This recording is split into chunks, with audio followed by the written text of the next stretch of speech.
coming up on Garden Talk. You have people that are growing synthetic and they're still, coming out with the same outcome as you. So I stay kind of open-minded in that aspect. Like I'm not opposed to synthetic or organic. I don't think one is better than the other. Same thing. I'm sitting around 5.8 is being optimal to me. So I'm always like right away, I'm mixing my nutrient solution and I'm pHing it right to 5.8.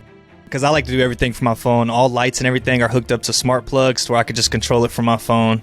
So it's like I get notifications if something's down, if the Wi-Fi goes out. Like I know like, hey, this light isn't going to cut on. I need to manually go do it because something just happened. Like an outage happened in my area. I don't think we'll ever maintain what's perfect to us because as soon as we hit what we think is perfect, then there's going to be another goal set in stone. So we're always going to be chasing something as far as perfect goes.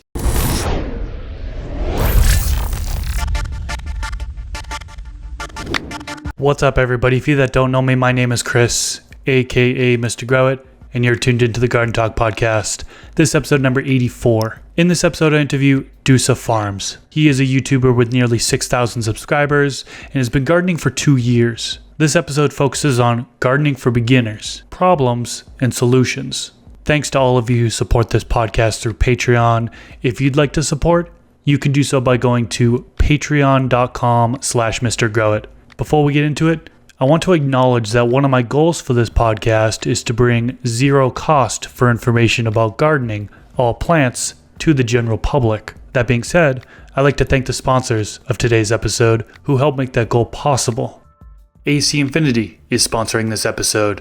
The Grow Tent kits are incredible. You get their Ion Board LED grow light, their Grow Tent, which is currently the thickest on the market, their ventilation system, clip-on fan, and the Controller 69 to control it all. You also get their fabric pots, a trellis net, plant ties, and trimmers. Definitely a good price for all that you get in the kit. I'll have a link in the description section below so you can learn more about these Grow Tent kits, and you can use discount code MrGrowIt if you're buying off their website, acinfinity.com. That discount code actually works for all AC Infinity items, or discount code MrGrowIt15 if you're buying off Amazon. Thanks to Mars Hydro for sponsoring this video. Mars Hydro has 2 new LED grow lights, the FC8000 and the FCE8000. Both grow lights are 800 watts and will work great in a 4x4 or 5x5 grow space. The FC8000 has Samsung LM301B diodes and the bars are detachable. The FCE8000 has bridge lux diodes, and there are more diodes for a longer lifespan. Check out their website at mars-hydro.com. I'll have a link down in the description section below, and you can use coupon code MrGrowIt for a discount on their products. And we are back. Welcome to the Garden Talk podcast. Today I am joined with Dusa Farms. How you doing today? I'm doing pretty good, man. How about yourself? I'm doing good. Good. Thanks for asking. So you have been gardening for a couple years now, and I really like talking to gardeners with 1 to 2 years of experience because it's somewhat of a fresh set of eyes, and I feel like things can be learned from that and new approaches can potentially be identified. I also think it can be helpful for beginner growers, hearing about potential problems that they can come across and solutions to those problems. And that's what we're going to get into in today's episode. But first, one thing I like to do with all guests is an introduction. Can you tell us a little bit about yourself and how you got into gardening? For sure. So, like you said, Dusa Farms. I've been gardening just under 2 years now. Come December, it'll be 2 years exactly. I got into it literally just kind of like everybody gets into it, I want to, well, not everybody I'll say, but I wanted to yield, I smoked already, but I was like, you know what, let me grow it. I can just get pounds and pounds. So that's what I went with. And I started growing right away, quickly learned that, not everything is going to be what you expect. Started the YouTube right away for the first grow, which is kind of, I feel like it keeps me true to myself, but the critics out there, not a lot of people, the viewers, the first episode I state that I'm a new grower, but after that people quickly they don't know, they're tuning in maybe in my week 4 video and they don't know hey, this is his first grow, so oh, you suck. So so just battling, just starting right off with YouTube right away and then going through that. But that's pretty much it as far as growing. I think I try to I got into the content creation because I'm more of I used to game, and I I was like, you know what? I was already wanting to do YouTube. I've done it before.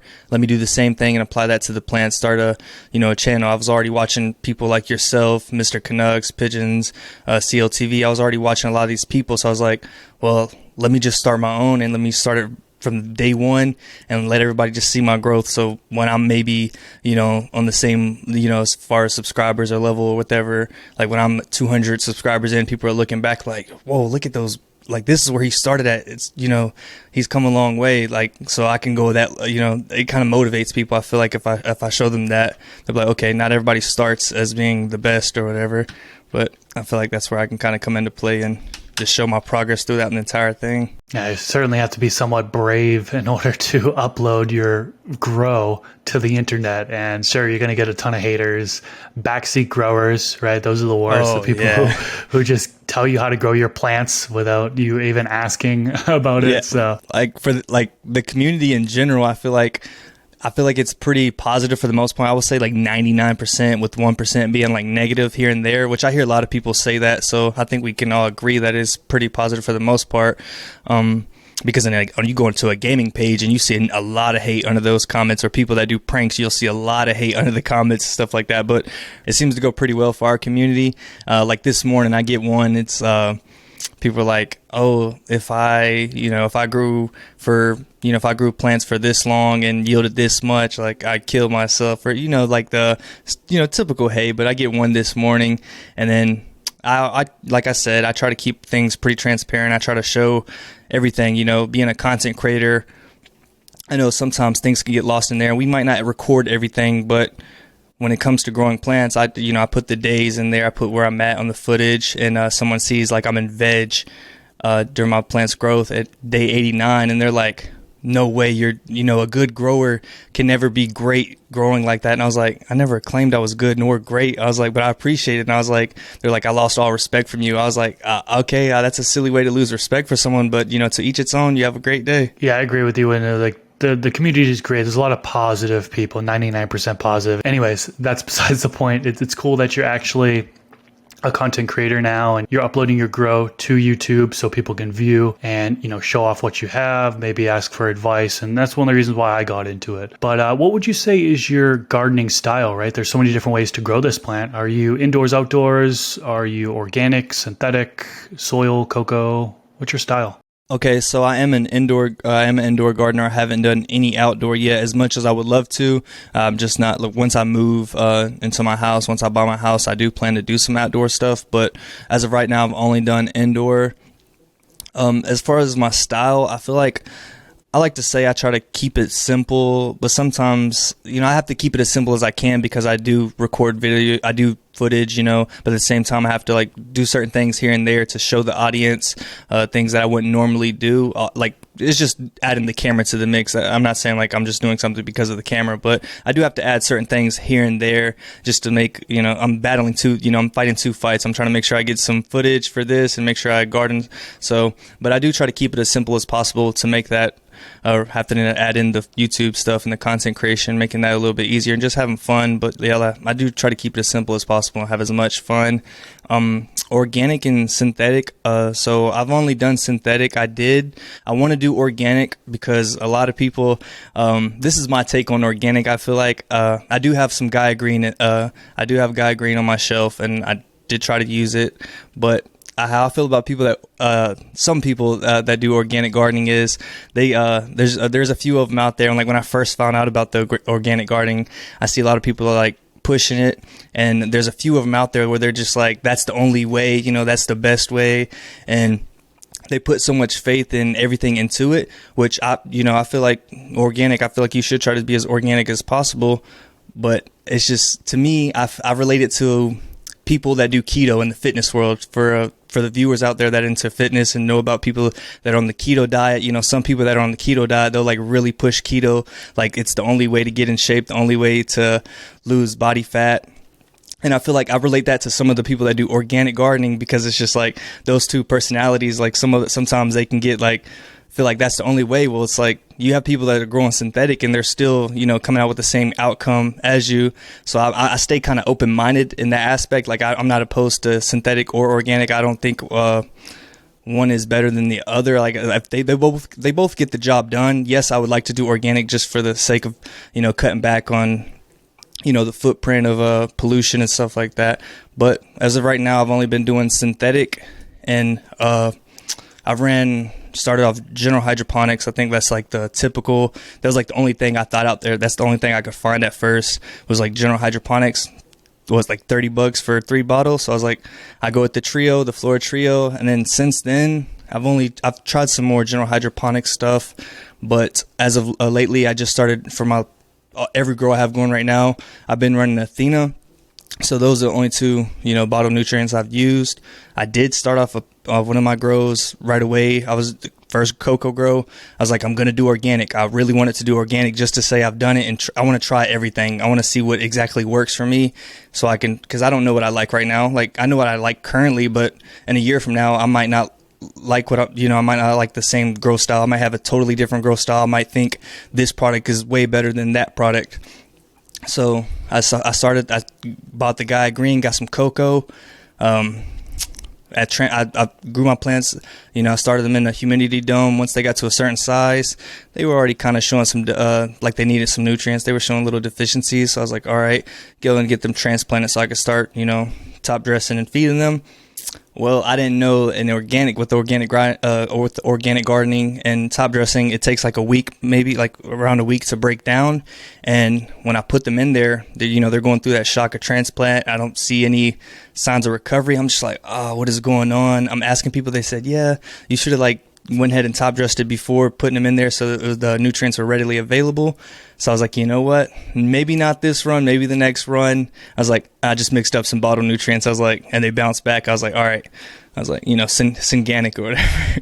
Yeah, they definitely take time to break down, and that is a common mistake that folks make. Another common mistake would be to keep the medium moist. A lot of folks don't do that when they're growing organic, and there needs to be that moisture in there for proper nutrient breakdown, so common technique when growing with synthetic or bottled nutrients would be to let the medium dry out between waterings. So they'll feed their plants, let the medium dry out, and then once it's at a certain point, they will water in their plants again and then kind of repeat that cycle. So they'll be doing drybacks or somewhat drought stress, I guess you can say, which can be beneficial to the plant. But with organics, you could seriously be missing the boat on things as far as breakdown and not providing the proper nutrition to the plants because the nutrients aren't available. So yeah, I think that's a great tip to, some people call that like charging the media, or letting the media cook for a while for that breakdown to happen. So yeah, that's definitely could be helpful. Now, taking a look back at the last 2 years that you've been gardening, what would you say has been your biggest challenge that you've come across? Really, I would say, so for my biggest challenge, I would say is really just chasing that, being too hard on myself. I feel like that kind of sums it up, because a lot of us, we are our biggest critic, and I feel like I was stressing, letting comments get to me, letting he say, she say, just all letting that affect me at first. Outside of, I'm already doubting myself, I'm already feeling like I suck, I can't do this, and on top of that, add in some other negative stuff from the outside. So it's like other people see that I can't do it, but then I kind of like sat there and it's like, I can do it. Like, this person's doing it, this person's doing it, why can't I? And then, so I just feel like, really just being that critic, just kind of like appreciating, like I just did a post on Instagram where, I was talking about, it was an Instagram reel, and like it was kind of just like I said, when you're hard on, when you thought your harvest was the worst, but everybody's like saying it's actually good, and you're just like surprised. You're like, is it good? Like, I don't know, but like everybody's telling you it is. So it's like, oh, okay, like I did a good job.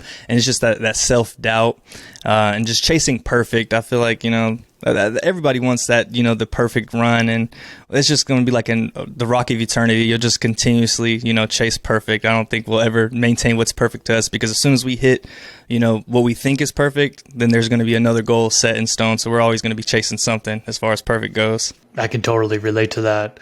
Now, have you come across any like deficiencies or toxicities in your plants over the past couple years? Yes. So for deficiencies and toxicities, I came across, like, of course, the typical, like, nitrogen deficiency. At first, it was hard for me, especially being a new grower. I'm not the best at identifying stuff right away. Like, now, as you go through them, like, it's hard to relate to Google and tell Google, like, hey, my plant's leaf is this. Like, Google can't see it. So I'm over here trying to explain to Google, but I'm a new grower, so I don't know these certain terminology. I don't know how to use certain words. I don't know. I'm just like, hey, the leaf is yellow. I don't know how to explain, like, it's wilting. I didn't even think to use that word, wilting, and just really, like, relate it to where I could find an article and be like, oh, okay, this is the problem. But so I've run into, like, a nitrogen deficiency. I've run into, like, a low light deficiency because my lights went out, and I was just kind of like taking a step back. I was like, I'm not going to breathe down the plant's neck. I'm going to take a step back. And then, like, the day I take a step back, I don't know, all my lights are automatic. So when I took that step back, I didn't go in there, check them for like 2-3 days, come back in. And then I was like, oh, the lights are off. And I'm looking at the plants, got some, yellowing at the top. So I was like, okay, as soon as the light kicks back on, they're good. They bounce back. As far as other deficiencies, I've run into like pH? I've run into like a lockout. I've run into like a nutrient lockout due to pH. And honestly, when I ran into that, I didn't know. Like, it was hard for me to really tell what I was running into because I originally started in soil, and there was a lot of mistakes I made. I didn't check my runoff. I didn't think it was that important. I'm like, hey, this is what I'm pHing. This is what I'm running. Everything should be good. That's what's going into it. Well, what's coming out of it? Is that the same? What I put into it, is that what's coming out? So I ran into stuff like that, nutrient buildup, the salt buildup and stuff, and the plants just not being able to absorb, getting, the plants burning, wilting, and just kind of dying off that way because they just don't have that optimal environment because I'm allowing them to sit in pretty much, a terrible condition. So when I kind of gave up on soil because I didn't know that, and started DWC, which is, that was a different ballpark right there. But that actually helped me figure out, like, because in DWC you don't have the runoff. You don't have an actual runoff. Everything's in that reservoir. Even in RDWC, I mean, the runoff is circulating throughout everything. Everything's all there. The water's just sitting there. I mean, it's moving through bubbles and stuff like that, but there is no runoff. There's nothing, no drainage. So once I realized I started running into problems in DWC, I kind of related that back to soil. I was like, wait, my pH is rising or ppm is rising in DWC. So I was like, maybe I was running into like some problems with soil. So I ran another soil plant. I start checking the runoff, and that's when I realized I was like, I'm overfeeding. I didn't know how big the runoff was. I was see people say like, hey, check your runoff, but I didn't think it was important. So I ran into I had to learn the hard way. But I haven't run into too many deficiencies. Most of the times it's literally just like some sort of nutrient deficiency. The cow mag is, especially since I'm growing a Coco now, which I learned that through one of the Garden Talk episodes. I didn't realize the Coco actually like pulls some of that cow mag, and it kind of like you have to like up the cow mag a little bit when growing in Coco. I didn't know that at first, but I previously watched one of your Garden Talk episodes like a couple weeks ago, and then I found out, and huge difference in the grow right there. You mentioned low light deficiency, and I think what you're actually referring to, this is the first time I ever heard anybody say low light deficiency for the record. I don't know why I said it like that. I think what you're referring to is actually iron deficiency, and that's something super, super common. Okay. What it is basically, it's a yellowing that starts from the petiole, so that's like at the base of the leaf, and it works its way up to the top of the leaf. Okay. And you see that a lot with new growth. So you mentioned that like your lights were off for a day or two or whatever, and then you opened up your tent, and then you notice that the yellowing has happened at the top of the leaves. It just hasn't received the light in order to convert it to green. Okay. And typically what will happen is you put your lights back on, and with a matter of hours, you'll see those leaves turn from yellow to green. I see this a lot with new growers. They'll have their seedling. It'll sprout from the medium once the lights are off. So then the lights will come on and they'll open up their tent and they'll be like, why is my seedling yellow, completely yellow? What's going on? What am I underfeeding? But little did I know, all they needed was that little bit of light and it will convert over to green. So I thought that was a good call out there. You see it a lot in the stretch phase. Like after you flip the plant to flowering, those first 3 weeks, sometimes you get really heavy stretch. So when your lights are off for that 12-hour period, for example, when you're growing photoperiod plants, you'll see right when you turn the lights on, you open up your tent, you'll see there's some yellowing on the top leaves. And again, there's no problem there. That's normal. It's just with the new growth, it'll start off yellow if it's not receiving light right away. Okay, see, that's totally perfect. It makes it a little bit simpler because I know whenever I get to flower, I know that they're stretching. I know they're demanding a lot more. So with it being like that, I always see them like, I got some yellow growth. I'm like, hey, maybe I need to take this picture from like a different angle so people aren't just like, oh, your plants look yellow. But, and I didn't really think about the fact that I know in flower, I don't really typically worry about it. I'm like, oh, it's common. But at the time when it was happening in veg, I was like sitting there like, oh, it's the lights being out. So I'm glad to know that it's actually from the iron and the plant's ability to like actually break it down and turn green. Yeah, easy fix on that one, and a common misconception for new growers, I should say. So you also mentioned pH lockout. Now, is there a specific pH range that you're aiming for? Yes, with when I was running soil, I think I was fluctuating anywhere between 6.2 and 6.8. But I'm no longer a soil grower. The only time I'll ever grow in soil again is maybe outside eventually, but I don't really plan on doing soil anytime soon. But for me, I'm all hydroponics now. I'm running Coco, just started my first Coco run, and then DWC, and same DWC and Coco. Same thing. I'm sitting around 5.8 is being optimal to me. So I'm always like, right away, I'm mixing my nutrient solution and I'm pHing it right to 5.8, and then that's where I try to stay. I let it fluctuate a little bit. I may bring it down to somewhere around 5.5. I've heard a lot of people recommend that, so sometimes I'll let it go down to 5.5 or 6.2 being high, but I typically just 5.8 throughout the entire thing. I've always had good luck in Coco in particular doing 5.8 pH. So I'll mix up my nutrients in my reservoir, pH it to 5.8, and then give that to the plants. And I've always had just really good growth, really good luck with that. So it's no surprise that you're having good luck as well. I feel like that's perfect. And I actually, starting off in Coco, I'm going to call back to another one of your episodes. It's the same exact episode. I do not remember his name, but he was talking about Coco, and I feel bad for not knowing his name. But it's probably Doggo the Hut. Okay, so I was watching that video, and I previously ran soil. I'm thinking Coco is the same thing as soil. I didn't really think I needed to look anything up different for Coco. I'm like, well, I know what to do. I just go in there. I'm pHing to around 6.5. That's what I was doing, and I was still kind of like having the growth wasn't what I thought it would be, and just things were being a little off. I was like, what's going on? Everything should be going well right now. And then I'm watching that episode on the podcast, and I found out I was like 5.8. When to start doing 5, I was like pretty much the same, because my plants in DWC were at the same growth stage. So I was like, I'm making 2 batches of nutrients. I'm doing 5.8 for my DWC, but going to do 6.5 for Coco. But after watching the episode, I was like, I could have saved myself so much time by just doing one reservoir full of 5.8, and then I'm just saving myself so much time. So I started doing 5.8 right away after that episode, and from there I was like, 5.8 from here on out. It's all 5.8. Nice. Now, have you mixed anything in with the Coco? Like some people will take the Coco, and I don't know if you're using brick or the bagged Coco, and some people will take that and they'll mix in like some form of aeration, whether it be like perlite or pumice or something like that. Are you doing any of that at all? No, but I have also seen some people say that I've actually been doing right now. I'm just doing the Coco bricks. I went the Floraflex Coco bricks. I just found that to be like super easy. When I was looking online, I didn't have a store near me that just carried Coco, or maybe they didn't carry the Coco that I would like.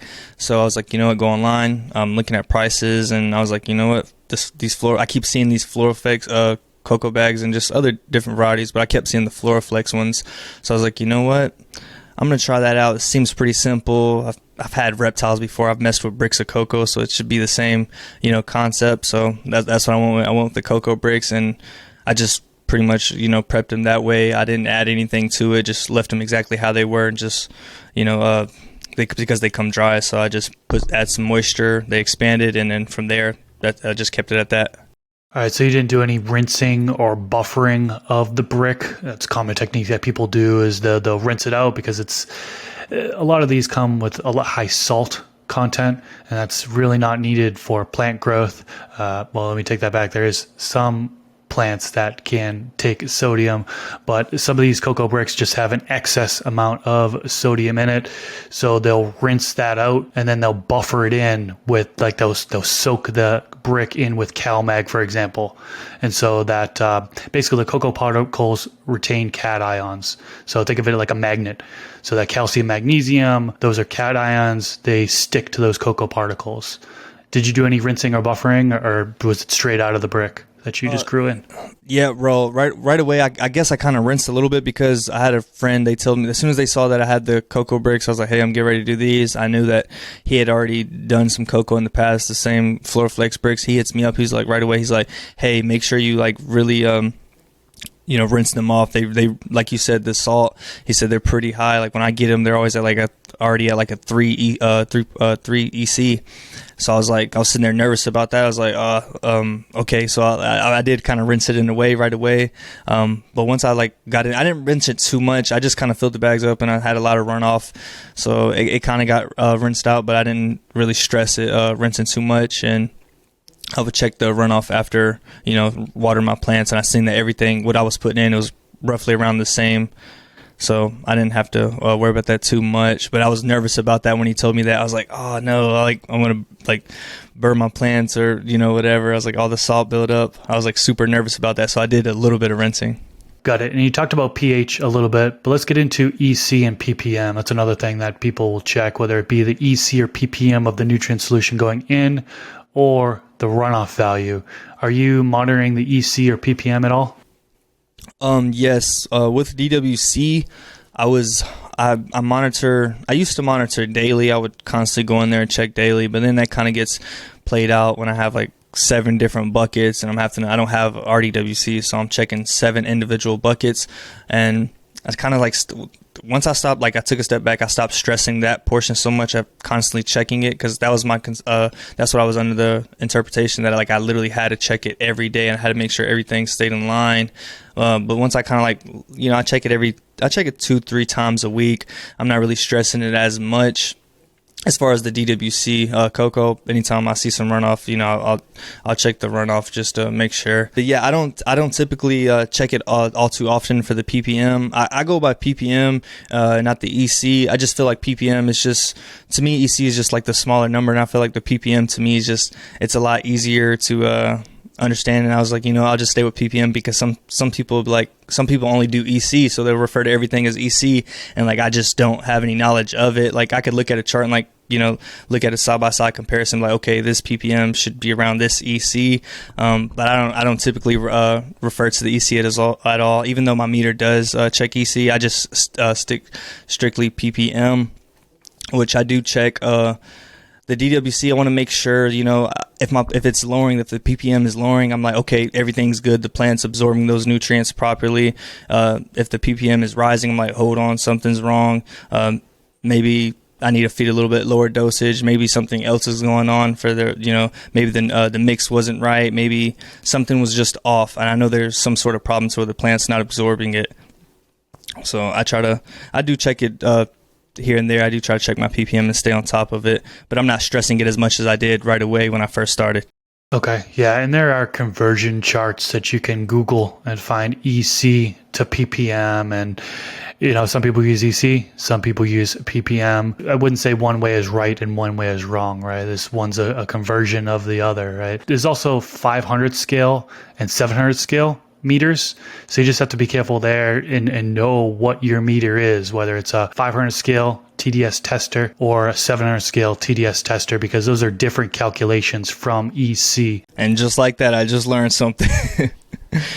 Yeah, usually I think it's Europe is usually using 700 scale. US, I think it's a mix between 700 and the 500 scale. So yeah, the best way to go about it, in my opinion, is to contact the manufacturer. If you're buying off Amazon, for example, sometimes somebody will ask that question in the question section on the Amazon listing. So sometimes I'll search that to see if they reveal if it's 500 scale or 700 scale, or you can ask the question, see if somebody responds, or just contact the manufacturer and they'll tell you what scale it's on. And also, since we talked about the pH, just to touch back on that, because I talked about it with the ppm, but for my pH, like I said, I'm keeping it at 5.8. But I used to stress it a lot, like I've already said. I was trying to make sure my every day it had to be at 5.8. I'm constantly, adding pH up or pH down to make sure in my DWC system that it was at 5.8. And once I stopped on my 2 previous grows, I stopped like doing that. I just let it. I was like, you know what? I start day 1. I prep my nutrient solution, add it to the plants, and then from there, I was like, you know what? I check it the next day. I see it went from 5.8 to like 6.3. I was like, whoa, what is going on? Because DWC, it's common. So I'm like, what's going on? But I was fighting the urge to pH it back down to 5.8. So I was like, you know what? Take a step back. I'm gonna see what happens. The next day, it's at 6. It's like almost like 6.1, 6.2. And then by time I just let it go until the next water change, which was like a week later, I come in there to change the water, it was at 5.9. So I was like, okay, the plant, the plant's it fluctuates, and the plant, it didn't seem like anything was wrong with the plant. So now I don't really chase my pH at all anymore. I check it still, but I'm not really chasing it to make sure it stays at 5.8. I kind of let them fluctuate and do their own thing as long as there's no problems. What type of water are you using? Let's get into that a little bit. Okay. So I'm right now for the water, I'm using tap water, which my tap water comes out pH around 7.6, 7.7 sometimes, with the ppm being around 137. I'm actually doing a video today, so I just checked it. So it's at 137 as of today. My ppm was at 137. I would like to do some RO, reverse osmosis. I see like you do RO, and a lot of people do RO, but I was like, you know what? I'm in an apartment right now. I don't want to set up, that. I was like, I'll wait till I get to my more permanent spot. Once I get to the house, once I buy the house, I'll start running some RO. But as of right now, I've only ran tap water. Okay. And then in particular, when you're in Coco, how do you know when to water? What do you use to determine when to water? So when I'm watering, at first I thought I was needing water to run off. Like, I don't have like the best drainage system. I just have them in flood. I don't have like a flood table. I just have them in flood trays. So I have, 7 different cocoa plants. So I'm having to, keep moving plants out of the way and, just move the plants and then dump the actual tray out itself. So that can kind of become a little work especially as the plants get bigger. So I try not to do too much as far as the runoff, but I still do get runoff. I just try to make sure I don't get too much runoff, but I'll still move the trays and drain them. Or actually I have like some suction that I'll just get all the water up with like a shop vac, so I don't have to move the plants around. But I started at first, I was only watering maybe once a day, and then as of recently, the plants started intaking a lot more. They start really around like week 3 of veg, they really start picking up the consumption. So from there, ever since then, I've been doing 2 times a day. I do it right a little bit after lights on, and then right at lights out. I've been running it like that, and so far it's been good. The runoff, I don't really get too much runoff, and when I come in there, sometimes I knew I've had to start increasing the amount of water I've given them so far, because sometimes I come in there and the cocoa will be a little bit more dry than it was the day before, and I'm like, hold on, I need to start adding more, because we're in that I'm still in that stretching phase of flower, so I've been upping the water, but I still do 2 times a day. Common question that you get from beginners a lot is, how much water do I add in? And the answer to that is just, it depends, right? There's so many variables when it comes to it. What size is the plant? If you're watering a small seedling, you're obviously going to give it less water than you would a full-blown plant that is in the flowering stage, for example. So I always get that question. It's so hard to answer it. You usually have to find out more information about how far along is the plant, how big is it, what container size is it in, how moist is the medium to begin. Like, there's just so many factors, so it's so hard to answer that question. Yeah, I get asked that. Like, I've been asked that a few times. People are like, how often should I water? I'm like, break everything down to me. I need all the information. How, your light, the light intensity. Do you have any fans going? Are the fans blowing directly at it? Like, is it drying up? What's going on? What is the life stage? Because, me starting off, I got a seedling. I don't want to just gouge it with water. I was like, I don't need that much. It's just a waste. I'm wasting my nutrients at that point. We got to be, save as much as we can. So it's like, you don't need all that. But like you said, there's so many factors that come into play, and that's where we, just got to relay that information, like, so I can kind of help you in, because I can only see so much from like a camera or just from the message that you said. Like, it's so vague, you got to break it down. We got to get, because I'm not there. So you have to really give me that information so I could try to help you, because I'm still learning myself. So one thing that can really help is the moisture meters. I'm not sure if you used one of those before, but you can buy one of those for like $10, $15. Those work pretty decent. You get some mixed results on them. You do need to calibrate them. There's also the digital moisture meters. I know Sustainable Village makes a digital moisture meter. They're the company that makes Blue Mats, the automated drip system. And so I haven't used the digital one yet. I've actually been wanting to get my hands on one. I think they're around like $85 or something like that. And they can certainly be valuable if you're unsure about how much moisture is in the medium. You can get one of those, and that way you can really dial in your watering that way. Yeah, I haven't personally. I was looking into the moisture meters at first because I was running into problems. I was like, this looks like overwatering, or this looks like underwatering. I'm like, I don't really know, where is that, that medium. I need to be in that, like, the perfect little area. Where is that at? So I was like, I thought about buying a moisture meter, but then I kind of just like figured it out. But I do want one just for the sake of having it. It's kind of cool, so I could see, like, maybe what I thought was enough might not be enough, or maybe what I thought was too much might not be too much. Yeah, it can certainly be helpful on that avenue. Let's flip it up. Let's get into environment. Now, there are so many different things that we can talk about when it comes to environment. Temperature. Let's start with that. What do you typically aim for in regards to temperature? Yeah, so for temperature, for DWC, temperature is like a huge factor. That is one of the factors. I would say top 3 factor. I put it at number 1. But temperature is definitely, I keep it around for the entire room. Dependent, like the actual room itself, I aim for around like max 75 degrees. But with that's when I was running like soil, or if I was just running Coco, 75. But in the 70s would be cool with me, just keeping it in the 70s in general. But because of DWC, I'm having to keep everything down. And at first, I was originally, making sure my entire room was like 68. I was making sure it was at 68, sometimes 65. I was trying to make the entire room cold, that way my plant's roots, that way I can keep them in that optimal range of temperature, so I'm not running into things like root rot. So, but then since then I've actually, so I don't have to have the entire room, electric bill skyrocketing because that AC unit is trying to keep the whole room cool. Since then moved the AC unit, because I have all DWC plants inside of one tent, and I've been able to move that AC unit into that tent alone, and I keep the actual temperature around like 65 to 68 pretty much inside that tent. And then how about humidity? A lot of people will track the relative humidity and adjust that. Is there a specific humidity that you aim for?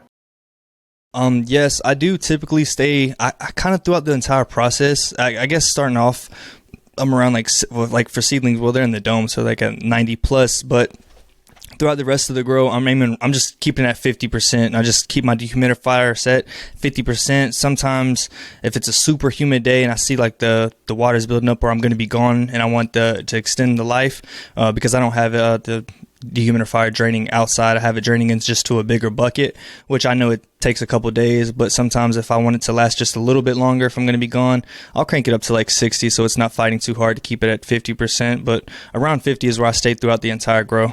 Okay, yeah, general range, specifically for beginners. Now we could get into VPD, vapor pressures deficit, which is the ideal humidity to be at for what temperature that you're at. And that helps to ensure that the stomata on the leaves are fully open and in taking that CO2, releasing that water vapor, so on and so forth. But putting VPD to the side, the general range that is often recommended for beginners is between 40 and 60% relative humidity. So you could certainly stay within that range and get to harvest, no problem. And staying under that 60% is generally recommended in order to prevent things like powdery mildew from forming, for example. Now, air circulation is going to be a big impact to that. There are lots of benefits to air circulation. What do you do for air circulation? So for my air circulation, I actually have a tower fan inside of on one side of the tent. I'm running a tower fan.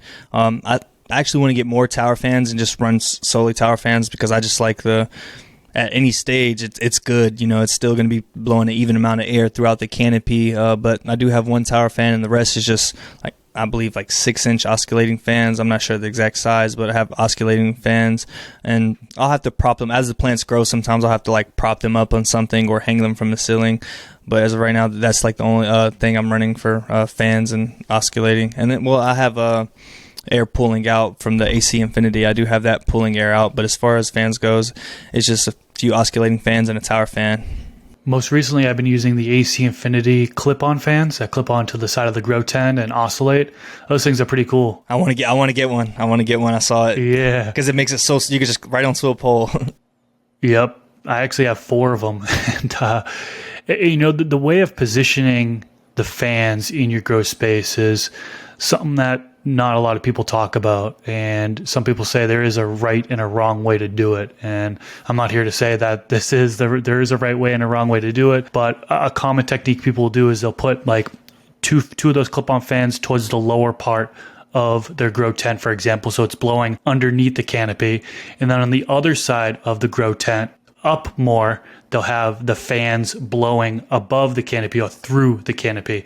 So you have this constant whirl around in the actual grow tent or grow space. Now, some people they'll say, oh, you can do that, or you can just position them any way, so air is just whipping around in all different directions. So a couple different ways to go about it. Some may say one way is better than the other, but both ways is going to actually move the air around so that the plant does have access to that CO2, which is needed for plant growth. And then, air exchange, like you talked about, I'm using the AC Infinity one as well, where it's so awesome being able to be hooked up to a controller. And now it's actually on your phone as well. So you can actually control the airflow on your phone with the controller. 69, they have a Bluetooth edition, a Wi-Fi edition, which I just got my hands on. It makes things a lot easier. Because right now I'm just running with the remote, but I definitely want to get one where I'm able to control it. Because I like to do everything from my phone. All lights and everything are hooked up to smart plugs to where I could just control it from my phone.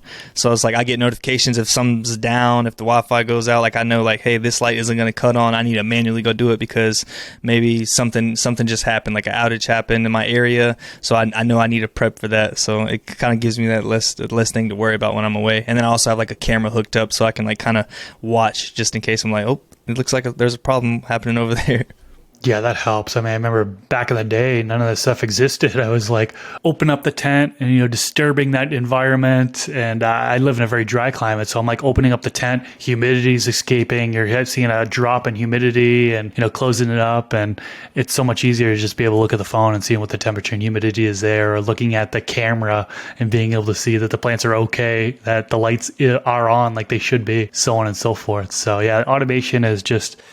I know there's some people against it. I was like, I know some people prefer like everything manual because like those factors like power outages and stuff. But I guess it's just the generation. But it just I like to make life easy. I like to enjoy everything. I'm very tech savvy. I like to use my phone. I'm on it 24/7. So if I could add one more thing to this to make that just a little bit easier, then I'm cool with it. I did use for timers at first. I didn't know smart plugs were a thing. I just went and had some. The ones where you it's like a dial and you just pull the pins out, whatever, and it's pretty much just you just plug in this outlet and it just spins until it gets to that dial and then it cuts off. So I did use that at first, but I was like, I don't know, I don't like that. I was like, I prefer to like see the time and know exactly which time it's going to cut on. Yeah, it's funny you mentioned that. Those timers, went from that style to the digital style, which I still use, and then a lot of people are using the smart plugs now. They don't even use timers anymore, those digital timers that are made specifically for, hydroponics, for example. Yeah, I feel like eventually, well, now they have, I've seen recently, speaking of automation, I've seen Hey Abby. I'm not sure if you're familiar with that, but it's pretty much it's a DWC system, and it's pretty much a full setup, like tent, a light is inside of it, and it's a machine. It's like the size of maybe like a 2x2 tent, maybe smaller than that, but it's pretty much just for one plant, or you can probably run smaller plants inside of it, or they may have different sizes. But I've seen one, and it's fairly expensive. It's like $1,000, but it's literally a whole automatic system. Everything, temperature, it controls it, has AC built in. Everything is just automatic about it. You can control everything. You can feed it from your phone. You just put like little food Tide Pods inside of it, and I was like, all right, that's like another step. Like, I was like, I would try it out if it was like reasonably priced, but I was like, I'm not paying that much just to, you know, put $1,000 into one plant. I was like, I'm cool on that. Like, I don't need to go that far into automation. I'm not that lazy.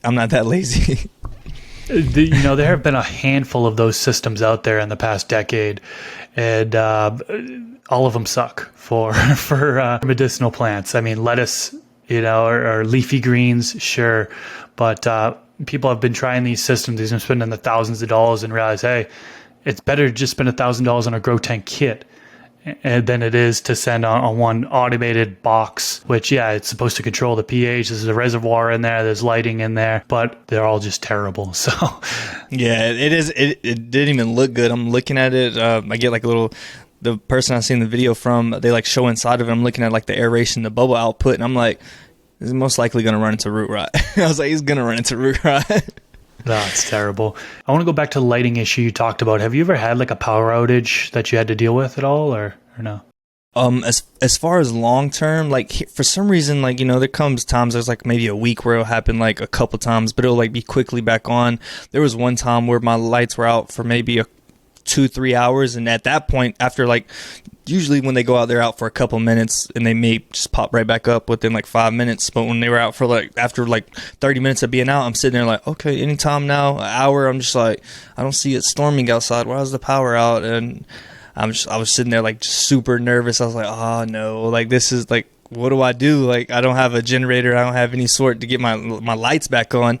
And then with DWC, if I have like soil plants, they can make it a couple of days with no light and bounce back fine. But like, if power out being in DWC, like their oxygen is gone. I'm like, what do I do? Do I just like sit there, grab the air stones, and start blowing in my mouth? I was like, I don't know what to do. I was just sitting there like scared. I was like, I don't know where to go about this. But after like 3 hours, they cut back on. I didn't actually run into root rot that run. I was surprised. I was thinking, I was like, oh no, the plants are going to be done, but they weren't even bothered. They just kept growing. They kept doing their thing. Once the lights come, as soon as I heard like the beep, I had I think my dehumidifier, the AC unit, it beeps every time it comes on. I heard the beep and I was like, yes. I just like screamed. I was like so excited. I was like, the power is back on. I was like, I'm so good.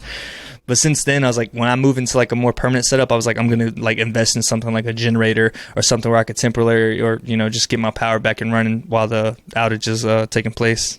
It can be worrisome. I have a lot of people reaching out to me talking about how their power went out and now the lights came back on and they were off for a certain number of hours. And they're really worried about, we know that light leaks and light interruptions cause plants to go hermaphrodite, right? So that's the main concern for a lot of these people. So like the question is, if your lights are out for 30 minutes, what do you do? Like, is that enough of a light interruption in order to cause your plant to herm or not? There's some people who their lights will be out for 3-4 hours and then they'll go right back on and their lights will be on for 3 hours and then they'll be off for the 12 hours and things just get all out of whack. General recommendation that I've been told and what I've been doing whenever I've encountered a power outage is if the lights are off for 30 minutes or longer, you may want to consider keeping the lights off as if you were starting your dark period. So for example, if your lights are off for 5 hours, you have a power outage for 5 hours, you may just want to, and then your power comes back on, you may just want to keep the lights off for another 7 hours, and then you've completed your 12-hour dark cycle. Now they're going back onto a 12-hour light cycle, and then hopefully your plants aren't stressed out. But there's really no firm technique that's going to say for sure, no, your plants aren't going to herm out. It really becomes a tricky situation. Yeah. Like what I said with the outage, that's like one thing that kind of like taught me the lesson was like, you know what? DWC, it may not be the best thing in the world. Like, cause that's how I was preaching. I was like, I love DWC, but that made me realize I was like, you know what? It is a very, you know, it needs everything about it. It needs electricity. It can't, you know, it can't withstand an outage. So I was like, you know what, I kind of like sort of dialed back on. I was like, you know, I'll do fewer bigger plants, and then everything else I'm just going to do Coco. That way I have that buffer if something like that happened. I don't have to solely rely on electricity. Yeah, that's definitely a good way to go about it. So we did talk about a ton of problems that you can come across in your grow and solutions to those problems. Coming up towards the end of the episode here, one of the questions I like to ask is, getting advice for new growers. You know, you've been growing for a couple years now. You've gone through kind of the beginner stages of it. Some may say you're still kind of in the beginning stages. But what general advice do you have for folks that are new to gardening? That main thing is going to be not being that critical on yourself and really just sitting there and trying to learn. You know, you don't have to reach out to someone and learn from them. You could learn through just research, reading a book.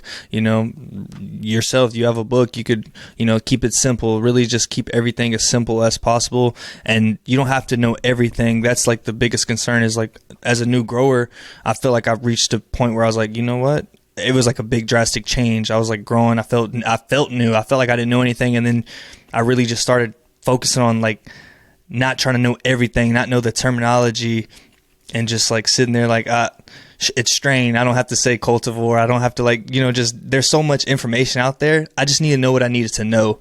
And I feel like that's where it comes into play. Just know the core stuff. Know if you can make it from seed to harvest, you're good. It may be a bad harvest. You may not produce the best. You may have harvested too early. You may have ran into several issues, but really just learning and being able to correct those issues the next time. Just trying to constantly improve and fix those things and fix those little tweaks here and there, rather than just stressing yourself out about not knowing everything. Like, just continuously keep it simple. Just make it simple on yourself, and you're going to save yourself a huge headache. You can't compare yourself to someone. Some people, I don't have much growing experience, but I'll have people like, yeah, I'm trying to grow like you. How did you do that? I'm like, honestly, go watch a couple videos ago. You'll see I was just where you were at. I'm telling you, with time, you're going to get so much better, and so will I. All right. Well said. Yeah, good stuff there. So wrapping things up, how can the listeners find you, and what do you have upcoming in the future? Yes, you can find me here on YouTube. For viewers not on YouTube, you can also find me on YouTube at Dusa Farms, and you can find me on Instagram at Dusa Farms, DUSAFARMS, short for Medusa. But Dusa Farms. As far as what's upcoming, it's really just I'm gonna do more lives, of course, more growing stuff. I'm really starting to get into that. I feel like I've hit that point where I could teach some stuff, because I'm teaching people privately, so I feel like I reached a point where I can kind of publicly say some things that I feel like I know. So I'm getting to that point where I'm starting to put some information out there that I've come across or something that's helped me. At first I tried to avoid doing that because I didn't want somebody to be like, hey, he taught me this and it didn't work. But now I feel like I've reached a point where I've helped enough people in private that I could publicly say it, so I don't have to have too many people hit me up privately. It's already public information out there. So a lot of that stuff's coming. Just honestly, it's going to be huge. I'm going to be getting a full room grow set up once I move into a house. I'm just going to deck out a full room, similar to somebody like Turpy High. So stay tuned to that. I'm going to go through the entire building process. Maybe some people here and there can give me some pointers and help me in the right direction, show me what I should do and what I shouldn't. So just follow along the journey and see how it goes, or grows, whatever you want to say. Sweet. I'll definitely have a link to your YouTube channel down in the YouTube description section below. And then if you're on one of the podcast platforms, just search for them. You'll find them. If you enjoyed this episode, click that thumbs up. Also subscribe to the channel if you haven't already. Every single weekend, I'm releasing one of these new Garden Talk podcast episodes, and I would love for you to tune into future episodes. Dusa, thank you so much for coming on today. I really like these beginner gardening conversations. It brings me back and helps me think about the basics again. So thanks for your time today. Thanks for talking about your experience and your knowledge so far, and hope you enjoy the rest of your day.